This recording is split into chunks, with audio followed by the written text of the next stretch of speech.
Hamid Senni was born, raised and largely educated in France. With 4 degrees and 5 languages to his name, you would have thought he'd be snapped up by employers. Not so. As the child of Moroccan immigrants brought up on a high-rise estate, he simply could not find work. So he left, first for Sweden, then for Britain, where he's flourished. Here in London, he's worked for big blue-chip companies and now set up his own consultancy. One of a growing number of young French people who've prospered by leaving. At least 100,000 are settled in the UK. Hamid says the contrast between his experiences in France and elsewhere was stark. It was 2 different worlds. I've sent hundreds of CVs in France, and I couldn't even get a job interview. And in the UK, I've sent 5 CVs, got 3 interviews and a job offer in Oxford. And in Sweden, I've sent only 1 CV.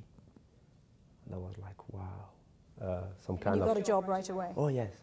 And for me, it was like so fast. I thought there was some mistake. And then I realized that maybe all those locks in my mind were because of the French system, not really because of my capabilities. The UK and Sweden were like, wow, some oxygen to me. And the first time in my life, people were calling me French. I was no longer immigrant or 3rd generation immigrant or all these kind of names. I was French. You weren't seen as French in France? No, never. What were your experiences in Britain like compared with Sweden and France?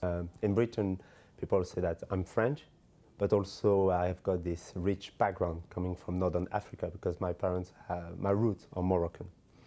And all of that was a plus, while in France it was a liability.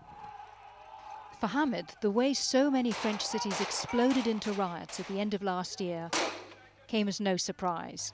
He says although the lucky few from immigrant backgrounds may be able to escape abroad, the majority are left behind to face rampant discrimination and few jobs. I was sure that the riots will erupt one day or another, but I didn't expect them to be that violent or to last that long. But if you look into it, it's not really surprising. Young kids have no role models, and those who have been educated, highly educated, are struggling to find a job. No matter how good are your degrees, you won't get a job because of your name or because of your skin color. The current wave of French protests against government reforms designed to boost youth employment is evidence, says Hamid, that discrimination is not limited to children of immigrants.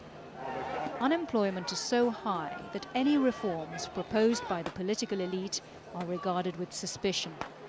Even middle-class university graduates believe unless they go to the very best colleges, their career prospects will be dim. It seems that France is realizing that actually there are different types of level of discrimination, and they're calling this the glass ceiling. So the minorities in those banlieues were the first one to hit the ceilings. But now the students from universities are hitting it too. It's all about this educational system, that everything is around those elite schools. And if you haven't been in those elite schools, then you will have these difficulties in finding jobs. Do you have a message to your fellow countrymen? If you look at Britain, in France, we tend to more criticize, but actually there is so much we can learn.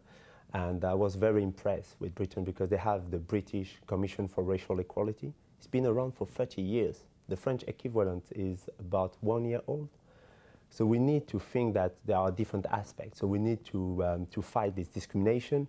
We need, of course, to bring flexibility in the labor market. But it has to come together.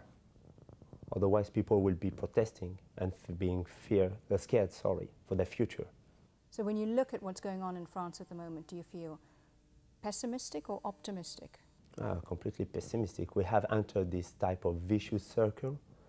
And if you look, we have discrimination, we have a low level of flexibility in the labor market. On top of it, we have a high level of tax. And in the new economy, in the new global economy, that can't work.